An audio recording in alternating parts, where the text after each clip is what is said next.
check it out what we're gonna do. We're gonna try a pig hunt tonight. So we got a whole bunch of this area through here. You can see back there. Nice trail. I know there's pigs running right down that trail coming this way. Coming right up going. And down over the hills, a big open spot.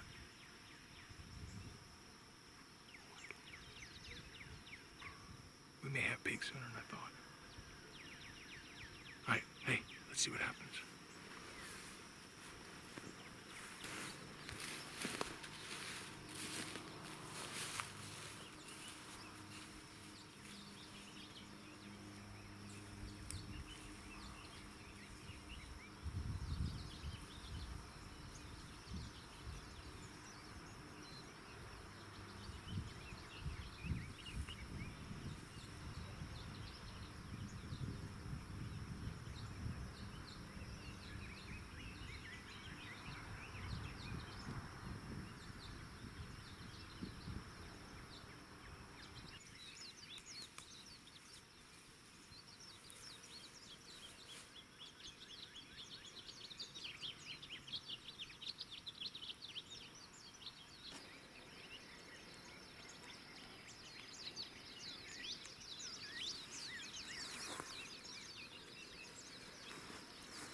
Did you see that?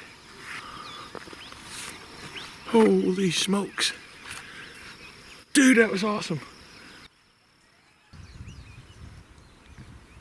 Thank you, Jesus. Woo! Let's go check him out.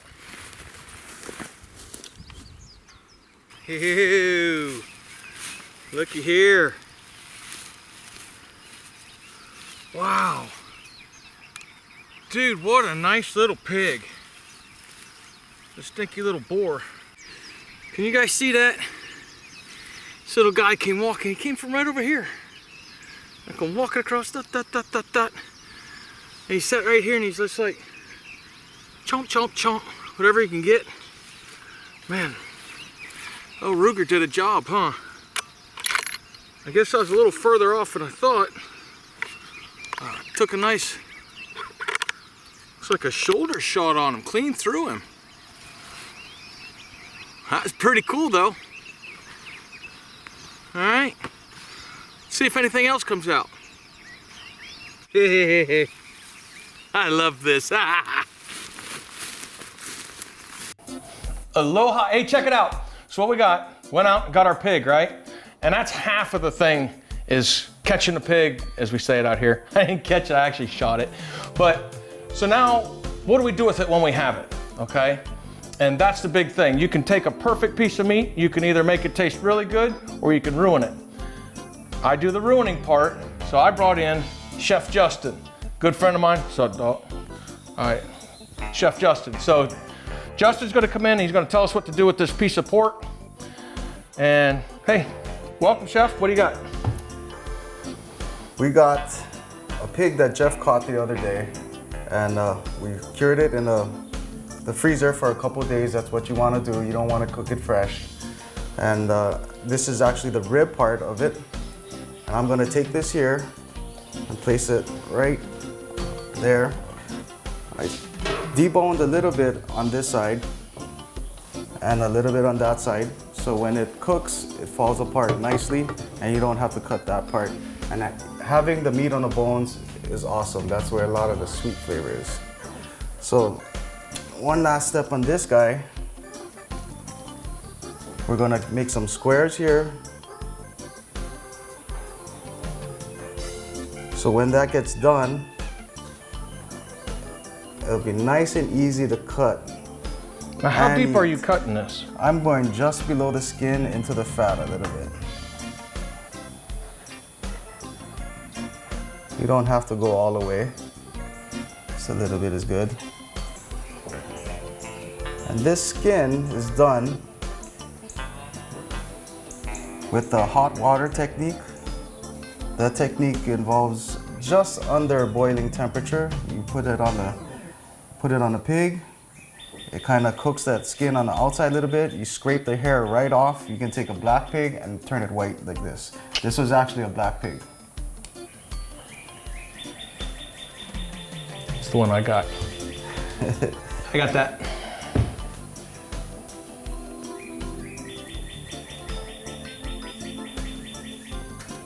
Malia wants your food, so I ended up having to go down and get a whole bunch of stuff. Kids loved it, man. Figure it out. You like that part right there? Up to you, chef. That's all good. I think. So what are we gonna do with this? I'm gonna add some seasonings to that. Awesome. So I'm gonna give this guy a little rub with some oyster sauce on the outside. Why oyster sauce? What's oyster sauce? Isn't that gonna give it a fishy taste? I mean, you think oyster is... If you put a lot, you're gonna get some kind of fishy taste or sea kind of oystery kind of flavor, I guess. But it has also a little bit of sweet flavor in there. And for this is gonna be a traditional style of roast pork. So there's not really one, you don't want it to be sweet. It calls for more savory and actually a little on the vinegar side, which we're gonna add later. A little on the tangy side. Pork goes really well with tangy stuff. A lot of people use it. I love oyster sauce. I use it in a lot of my stuff.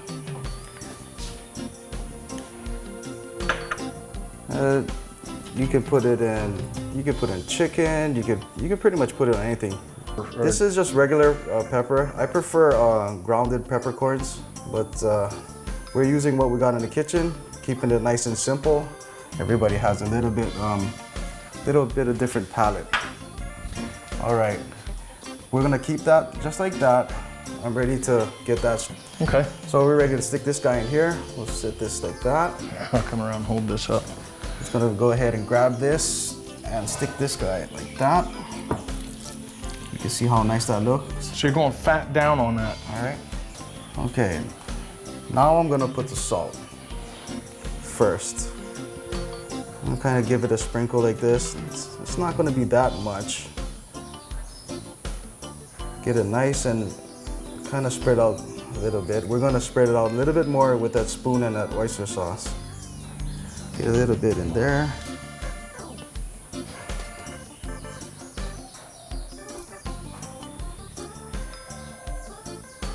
All right. So I guess what I was asking on that was, because when we put salt, like I said, when I do stuff, I salt the outside, I turn it over, I salt everything on the inside. So you're saying that would be too much on it. Just the underneath part is enough that you don't, so we don't overdo it. You can always add salt. You can't take away it. Once you get so much of that flavor, you could take something good and ruin it. So we're gonna just definitely go with the guarantee. We like the guarantee. So I'm gonna put just a little bit more of this, not a lot. There's different types of roasting.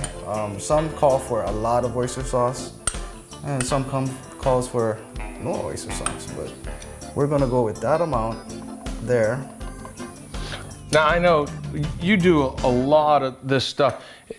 You said this is kind of a traditional thing. Is this like traditional that if I was to go down to one of the restaurants, this is how they do it, or is this like a family tradition thing? You know, I gotta blur stuff out because it's like secret squirrel stuff. It's just you and I, okay? All right. You can be honest with me now, okay? Well, my dad taught me this recipe, and I'm sure someone taught him. I go to several of other families on the other side of the island, and I've noticed that they have something similar. But I try to stick to this technique almost all the time. And my dad's technique is real traditional. He has a couple things that are not in for what I put in. For instance, sometimes he likes doing it without the oyster sauce. But definitely garlic, black pepper, and Hawaiian salt. So we're gonna give a little bit of black pepper. I'm just gonna grab this.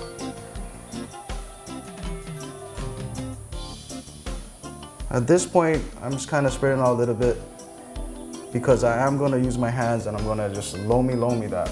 And lomi is like a massage, that's what we call it. Massage in a way.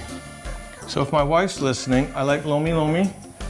Massage my... And we're gonna take this, dump that right there. Dumped. Now we're gonna spread this garlic out. And we're just gonna kind of do all of this jazz right here. And we're just gonna rub it in. And your fingernails are gonna be really wicked good smelling. Kind of just rub that in there too. Man, that garlic smells good. I love me some garlic. I love garlic too, but sometimes some people do the you overkill the garlic and you take away the sweet of that animal, that fish, that chicken, especially when it's caught wild or when it's caught fresh. Yeah. Like this pig that you caught. So fresh, so sweet. You want to keep that sweet. You want to keep all of that. Now let me ask you, because I see you got clove garlic here. So did you just, what's the difference between using this fresh? I know earlier you sat here and you were actually crushing it all up and stuff. What's the difference between using that fresh garlic and say if I went down to the local store and I got granulated garlic already done like that? Fresh garlic is always the best. Granulated, you can get away with that. They do have a little bit of a tangy flavor on it and some preservatives. That kind of stuff can also take away from the freshness. But again, we're going for simple and good flavor. And if you got that fresh pig, I mean, that's the main thing. The meats, and that's what keeps the best of the flavor. That's actually frozen whole, but that's still a little bit better than the minced or the chopped. That's in the jar. Okay. But fresh garlic is the best way to go. Okay, so what are you doing with this broth? Why are you, I know what you got in here, and so my question is, what do these flavors bring out in that? This is just simple stuff we got here in the house too, right? Mm-hmm. This is just water. It's a cup and a half of water. We're gonna eyeball this, and this is about a cup of vinegar. We may not use all of it. I kind of go based on the bottom of the pan, and I don't want it to be boiling in it. I just want it to be slowly like simmering and steaming. So I'm gonna go ahead and add a little bit of water first. I'm gonna stick this water on the side so I don't wash away. See, I'd have taken that thing and been like, whoosh, right over the top, been like, well. Then I would have been like, that didn't work out well, huh? So it looks like we used about a cup so far. We may have to add more. Then we're gonna get a vinegar.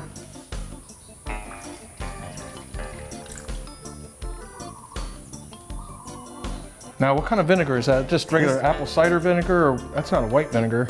Apple cider. I love apple cider. We've been using that ever since. So does it pull out more of a sweet flavor? What's that? No, I said, does that pull more of a sweet flavor in there having the apple cider vinegar opposed to just a regular white vinegar?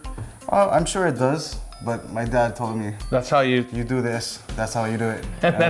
And that's how we do it here. No sense in recreating the wheel, yeah? Yep. So we're gonna get a little bit of Aloha shoyu, soy sauce. We're gonna dump a little bit of that in there. So now what if I wanted to use, like, I'm gonna say the bad word here, kikkoman. Kikkoman is very salty. That's another thing you're gonna wanna watch when you're using that soy sauce. You can actually have it too salty or too much flavor. I like Aloha, it's right in between. You can use more the low sodium, but that's just, you just gotta be heavier on the hand with the Hawaiian salt. So I like that right there for the broth. The level of the broth is perfect. I put what I think, to my judgment of how we traditionally do it, of the water, the vinegar, and the soy sauce. And what is nice is we can always add a little bit of that. So we'll keep that out for the future. And as this gets closer to kind of browning, then I'm gonna taste that sauce. Okay. Or we can try and taste it now, but we'll wait for that part. You can do that. Okay. So I think we're ready to stick this guy in the oven, and the oven is already preheated at 350. Cover that. We'll get this guy open. Since that's a big That's a big pot. I kind of took off the top rack. We don't need that guy. And we're just gonna stick this bad boy right in there. Try not to get burnt. Right in the middle, that looks good. Close that. I like keeping an eye on this. I don't like setting a timer and doing that because I like being in the kitchen. But if you're not going to be in the kitchen, of course set a timer. I'm going to check that sauce after it kind of turns a little bit in about 30 minutes. Okay. And altogether, we're probably going to only have this thing in there for about around 2 hours. Okay. And dude, I think you outdid yourself. This is awesome. I need this in my belly now. Yeah, I know. It's like it's fun going out. It's fun to hunt. It's fun to do all this stuff. And when you get someone who knows what they're doing, it makes it so much better. So why don't we sample this now? I think our producer's getting hangry. I'll tell you what. I'm gonna put a little bit of this on the potatoes there. And man, you did a great job plating. I wanna try this, man. We'll plate the rest for the crew. Yeah, we gotta get some before you pass out. This is it, man. I'll tell you what. Man, that looks... Cheers. Cheers. Man, look at that. Dude, that just falls apart. Oh my gosh. Dude, really? Worth the wait, huh? Oh my God, that's crazy. So tender. And you got that fat. Let me swallow my food. I always tell people, dude, swallow your food before you talk. Oh, so good. This is crazy. You got that fat that's on top of the skin, got all them spices and stuff in there, and then the flavor, the gravy and everything else. You know what, I don't think the crew's gonna like this. We'll get them some, you know what? Hey, we gotta go, man. They can plate their own stuff. Dude, hey, hang around for a little bit. If there's anything left, we're gonna show you what to do with leftovers. So some leftover sliders, roast pork sliders. So good. Hey. Never mind. Oh my God. Let's go sit down and eat this, man. We're going this one. It's awesome. Thanks for watching, everybody. Go like us on YouTube, Facebook, Instagram. Until next time, a-hooey ho! Oh my gosh, dude, I'm tearing this up. Get her done. Think I won't? My golly. Na Yehova oi, a e ho'o mai ka I mai, a e mālama mai. Na Yehova e kau mai I ka mālama lama, o kona maka ma luna iho o, wa e loko mai ka I mai ia oe. Na Yehova e maliu mai ia oe, a e haawi mai I maluno.